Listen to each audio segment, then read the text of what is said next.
여러분 살다 보게 되면 원치 않은 일들이 발생할 때가 종종 있습니다. 특히 원치 않은 일들이 발생할 때에 믿음이 없을 때에는 하나님께서 왜 나한테 이렇게 하시나라는 원망을 마음속에 품게 되기도 하지요.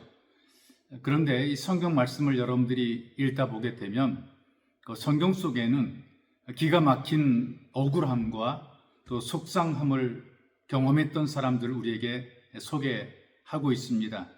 이를테면 가정에서 사랑받으며 귀하게 자라난 사람 가운데에 요셉이라고 하는 사람이 있어요. 근데 이 요셉이 애굽의 노예 장수들에게 노예로 팔리게 됩니다. 나쁜 짓을 하다가 붙잡혀간 것도 아니고요. 아버지 야곱에게 순종하는 마음과 또 형님들을 사랑하는 마음으로 먼 거리까지 등짐을 지고 심부름을 갔습니다. 그런데 아버지께서 요셉만 위해 주는 것에 불만이 많았던 형님들이 요셉을 죽이려고 해요. 그런데 큰 형님에 의해서 구덩이에 갇히게 되고 목숨은 겨우 부지하게 됩니다. 그러다가 결국 애굽으로 가는 이스마엘 장사꾼들에게 팔려서 노예로 가게 되지요. 그리고 애굽의 보디발이라고 하는 집에 종으로 팔리게 되는데 거기서도 억울하게 누명을 쓰고 감옥에 갇히는 신세가 됩니다.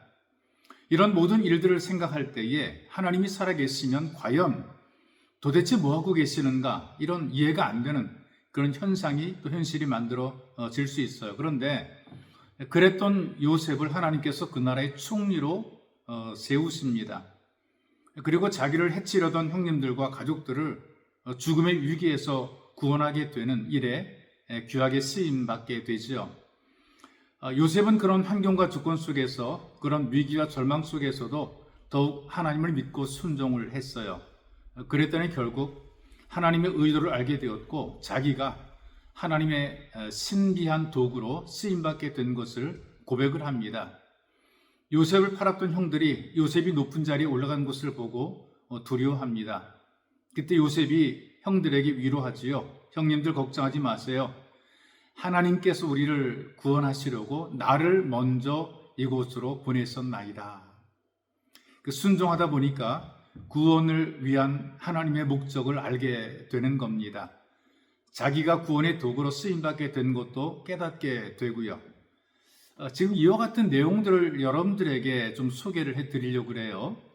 사도행전 28장 1절에서 5절까지 말씀을 제가 여러분들에게 소개를 해드리려고 합니다.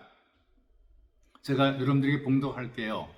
우리가 구조된 후에 앉아 그 섬은 멜리다라 하더라. 비가 오고 날이 참에 원주민들이 우리에게 특별한 동정을 하여 불을 피워 우리를 다 영접하더라. 바울이 나무 한 묶음을 거두어 불에 넣으니 뜨거움으로 말미암아 독사가 나와 그 손을 물고 있는세라.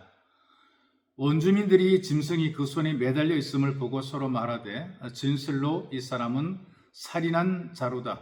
바다에서는 구조를 받았으나 공의가 그를 살지 못하게 함이로다 하더니 바울이 그 짐승을 떨어버림에 조금도 상함이 없더라.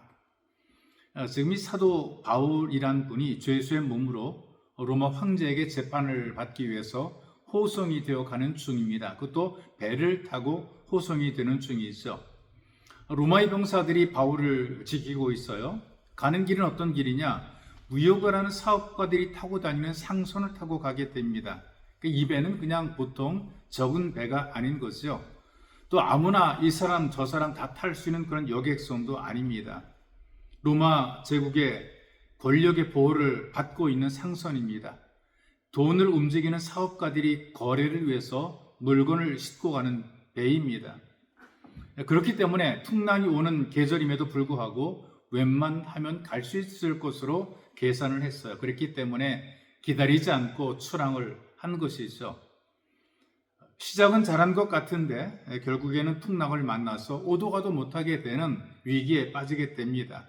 그 배의 선장도 무역회사의 사장도 로마의 장교도 살 수 있는 희망을 잃어버리고 죽음 앞에 놓이게 되는 것이 이 배 탄 사람들의 현실이었어요. 그리고 죽음의 풍랑 속에서 사도 바울과 함께 모든 사람들이, 함께 했던 사람들이 다 같이 그 죽음을 경험하고 있는 것입니다. 그 죽음 현장에서 똑같은 고난과 아픔을 겪고 있는 것이죠. 그런데 하나님께서 이 사도 바울을 물에 빠져 죽게 하시려고 그 배를 태우신 것은 아니거든요.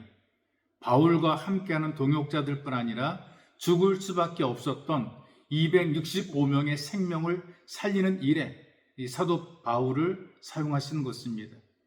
그래서 위기 속에 같이 집어넣은 것이죠. 바울은 위기 속에서 기도하면서 바로 예수님의 말씀을 듣게 됩니다. 그리고 하나님의 약속을 사람들에게 전합니다.